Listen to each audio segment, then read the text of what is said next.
more now on the European stress test. We can speak to Global Head of FX Strategy at BNP Paribas, Hans-Guenter Redeker. Thank you so much for speaking to us. So I want to start by asking you about the Euro's reaction so far to the stress test. Well, if you look, we are still in the same ranges as we were trading last week ahead of the stress test, so there had been virtually any reaction yet. But when you look at the quality of the stress test, then I guess we can put it into the same ballpark as the US stress test of the year 2009.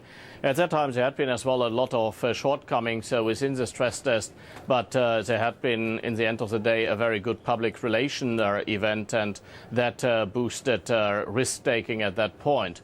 Now, of course, a lot of these things are not comparable, but when you look into detail of the stress test, the very important news there is that we have now created several data points, which actually allows now private analysts to look in a much better way into the bank balance sheets, coming to better conclusions concerning the credit quality. So that actually means that even those institutions which pass this test but have a very low equity ratio, that analysts can draw their conclusions if they are credit-worthy or not. That is very important because the European money market was not functioning because there was mistrust. And if we are now getting among the better institutions, the stronger institutions, the confidence coming back into the market. But Hans, do you really think we'll see confidence coming back to the market? Because there have been, we've heard concerns, skepticism, criticism about really the rigorousness of these tests. For example, the fact that no European nation would default, that was a key scenario, despite the exposure of these banks, of course, to European government debt.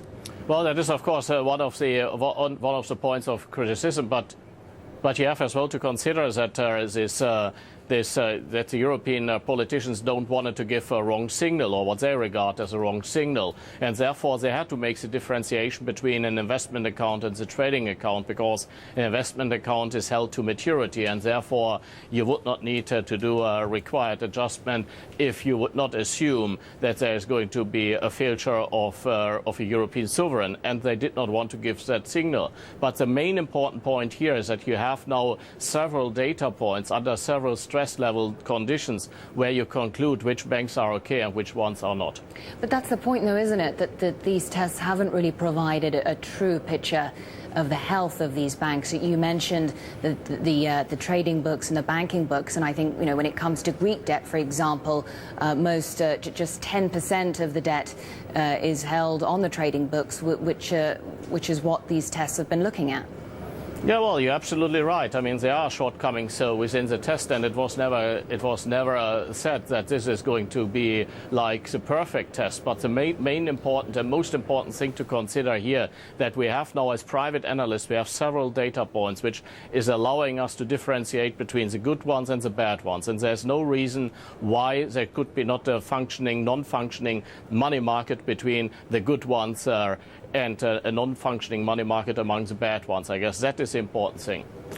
Hans-Guenter Redeker, Global FX Strategist at BNP Paribas, thank you so much for your time. Appreciate it.